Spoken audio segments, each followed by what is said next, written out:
এক পাশে Lionel Messi, আরেক পাশে মহেন্দ্র সিং ধোনি। ফুটবল ও ক্রিকেটের দুই মহাতারকা একই ফ্রেমে একসাথে খেলছেন ফুটবল।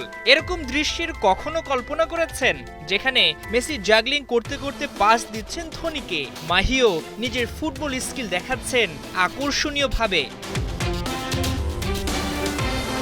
স্কুল জীবনে গোলকিপার থেকে উইকেট কিপার বনে যান আজকের ধোনি।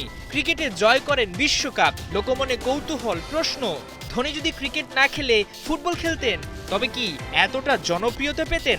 সে যাই হোক, ক্রিকেট নিয়ে ডুবে থাকলেও এখনো ফুটবলের প্রতি প্রেম, ভালোবাসা কিংবা স্কিল ফুরিয়ে যায়নি মাহির। তারই একটা দৃষ্টান্ত যেন মেসির সঙ্গে একসাথে ফুটবল খেলা।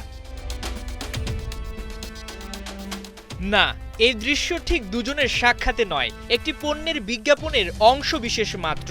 যা স্ক্রিনে দেখানো হচ্ছে তাতে রয়েছে বিশেষ কারসাজি। দুইটা আলাদা ফ্রেমের ভিডিও, যেখানে এমন ভাবে দেখানো হয়েছে তাতে প্রথম দেখায় মনে হবে দুজন হয়তো পাশাপাশি দাঁড়িয়ে ফুটবল খেলছে। এখানে মেসি এমন ভাবে অভিনয় করছেন যেন তার পাশেই ধোনি দাঁড়িয়ে, আর ভারতীয় তারকাও যেন অপেক্ষা করছেন মেসির পাসের জন্য। কিন্তু বাস্তবে দুটো ফ্রেমকে একসাথে জুড়ে দেওয়া হয়েছে।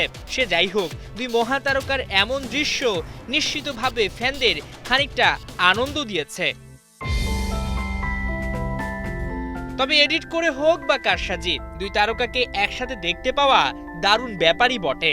দুই সেক্টরের দুই স্টারকে ভবিষ্যতে সামনাসামনি একসাথে ফুটবল খেলতে দেখে অবাক হওয়ারও খুব একটা কিছু থাকার কথা নয়।